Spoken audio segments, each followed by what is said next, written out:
A aula de hoje está no fascículo número 5 do Telecurso 2º Grau.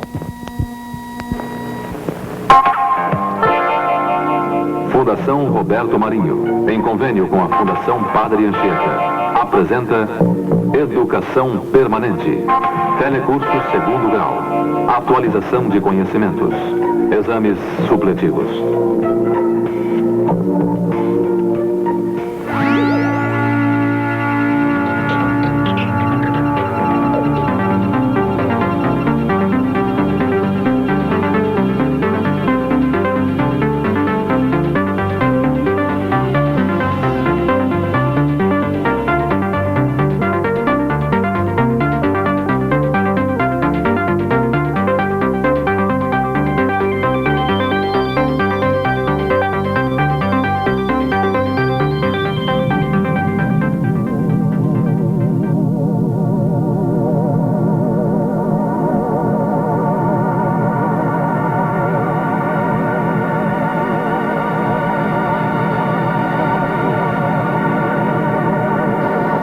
Será que se eu medisse o meu peso aqui na Terra, depois na Lua, ou em Marte, ou em qualquer outro ponto do espaço, eu obteria o mesmo resultado? Se você pudesse medir o seu peso nesses diversos locais, nem sempre o resultado seria o mesmo. Na Lua, por exemplo, o seu peso seria 6 vezes menor do que aqui na Terra. Já num planeta grande, bem maior do que a Terra, o seu peso seria muito maior. Aqui mesmo na Terra, conforme o local onde você fosse medir o seu peso, o resultado poderia variar. Na linha do Equador, por exemplo, o seu peso seria 3% menor do que no Polo Norte ou no Polo Sul. Num planeta muito grande, muitas vezes maior do que a Terra, o seu peso seria muito maior ainda. Talvez você nem se aguentasse sobre as pernas. Talvez até os seus ossos se quebrassem com o peso do seu corpo. Quer dizer, então, que num planeta menor do que a Terra, é como se eu emagrecesse, ficasse mais leve. E num planeta maior do que a Terra, é como se eu engordasse, ficasse mais pesada. É isso? O peso de um corpo não depende só dele, mas também do local onde é feita a medida do peso. Em cada local, o corpo é atraído com maior ou menor intensidade. Por exemplo, em Mercúrio, que é menor do que a Terra, o seu corpo pesaria menos. Já em Júpiter, que é bem maior do que a Terra, o seu corpo pesaria mais. Peso é, na verdade, a atração de um astro sobre um corpo. E note, em qualquer planeta que você estivesse, a quantidade de matéria de que você é formado continuaria sendo sempre a mesma. Você não emagreceria nem engordaria. Você pesaria mais ou pesaria menos. Quanto maior o planeta, maior a atração que ele exerce sobre o corpo. O peso é a medida de atração que um astro exerce sobre um corpo. O peso não mede a quantidade de matéria de um corpo. A quantidade de matéria, a massa, continua sendo a mesma em qualquer lugar que o corpo esteja. Bem, mas o Eliseu vai dar mais informações sobre peso e massa. Vamos então ver quantos quilos de batata existe nesse saco.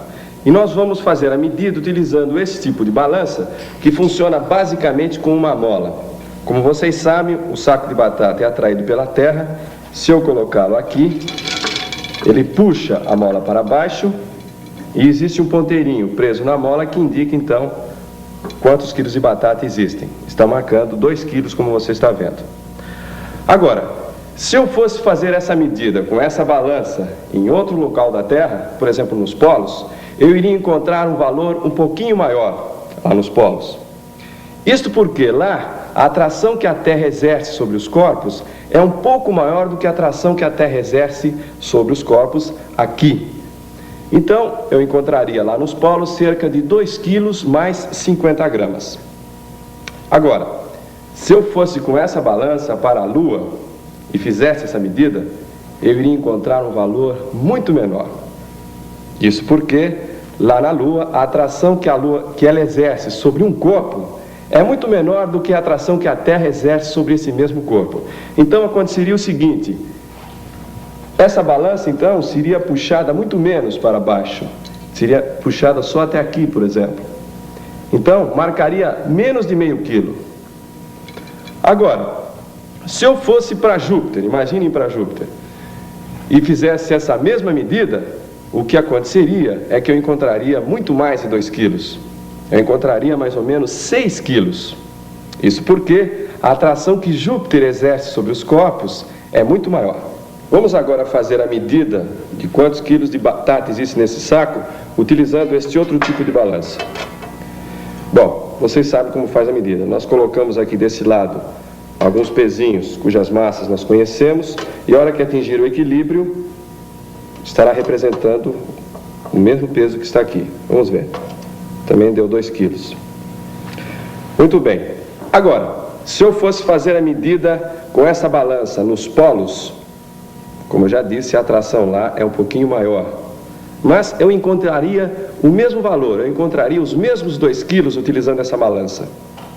Isto porque a atração é maior, mas é maior tanto para um braço quanto para o outro braço da balança.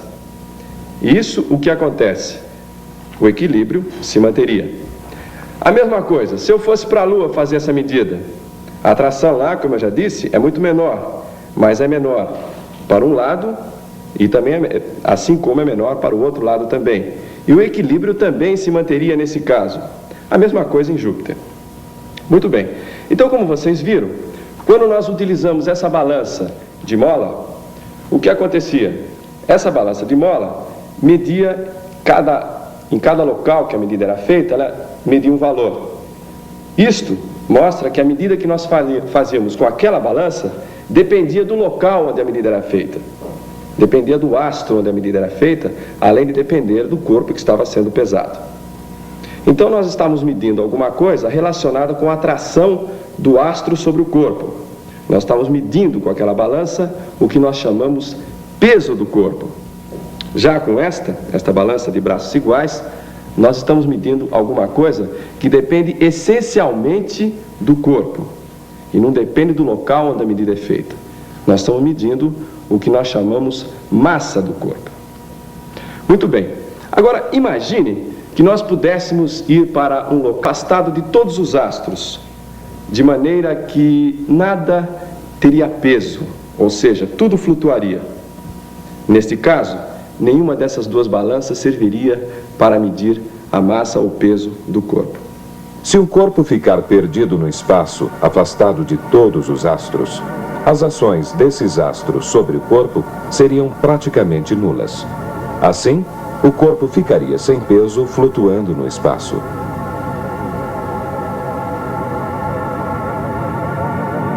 Nessa situação em que um corpo perdido no espaço, onde o peso acaba, seria impossível medir a massa do corpo com uma balança.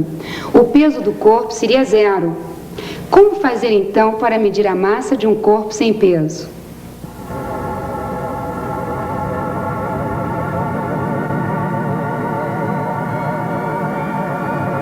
Eu vou explicar isso rapidamente e depois, estudando no seu fascículo, você vai entender melhor ainda. Bem, a chave para determinar a massa de um corpo quando ele não tem peso, ou seja, quando ele não é puxado por nenhum astro, é conseguir dar um puxão contínuo e constante sobre esse corpo. Nós precisamos também ter um outro corpo que nós tomamos como sendo a nossa unidade de medida de massa. O jeito de fazer isso, e que eu vou explicar aqui, vale para qualquer lugar do universo, inclusive aqui. Bem, a ideia é a seguinte. Vamos supor esse carrinho, e vamos supor que eu dei um puxão constante nesse carrinho. Se eu fizer isso, ele vai sofrer uma aceleração constante.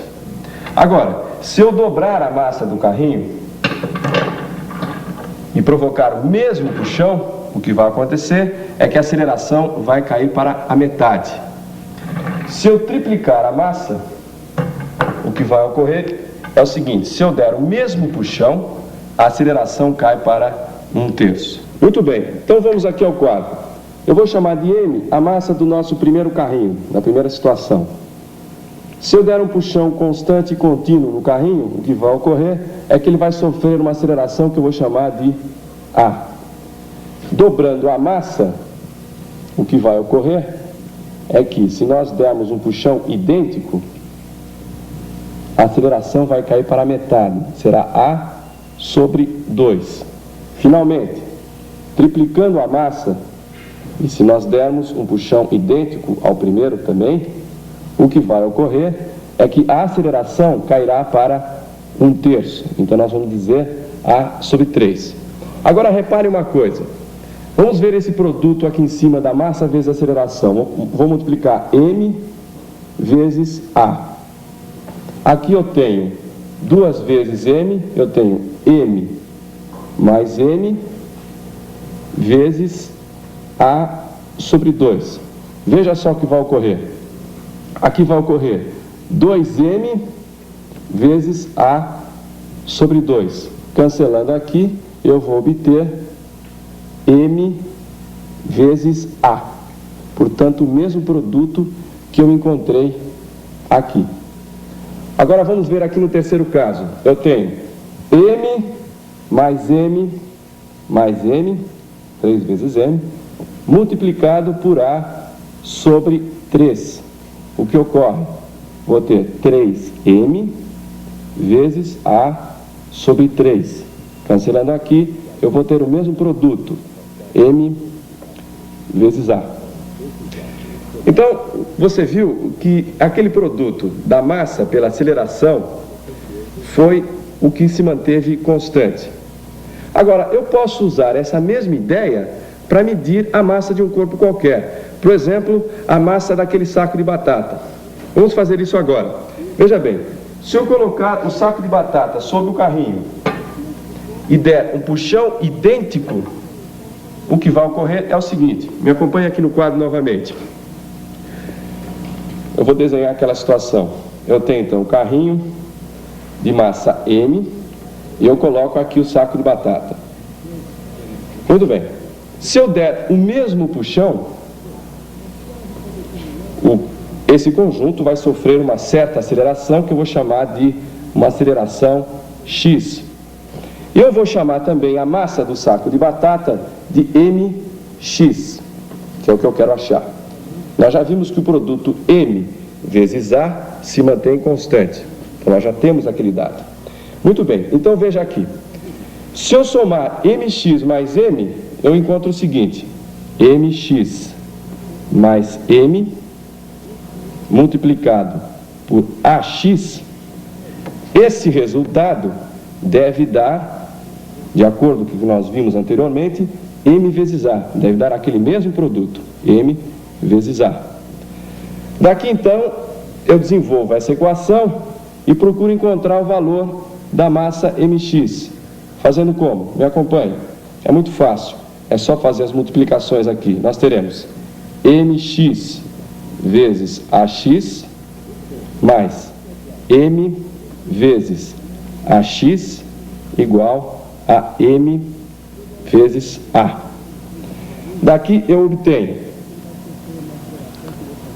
MX igual a MA menos MAX sobre AX. Então veja como é que ficou fácil. MX, que é a massa que eu procuro, será igual a M, que multiplica, colocando o M em evidência, A menos AX sobre AX. Então veja, se M é a nossa unidade de massa, basta então nós calcularmos essas acelerações e nós, multiplicando pela unidade de massa que nós estabelecemos, encontramos o valor da massa procurada, no caso do saco de batata. E isso você vai encontrar de maneira mais desenvolvida no seu fascículo. Você vai conseguir resolver problemas e responder a pergunta: como determinar a massa quando um corpo não tem peso?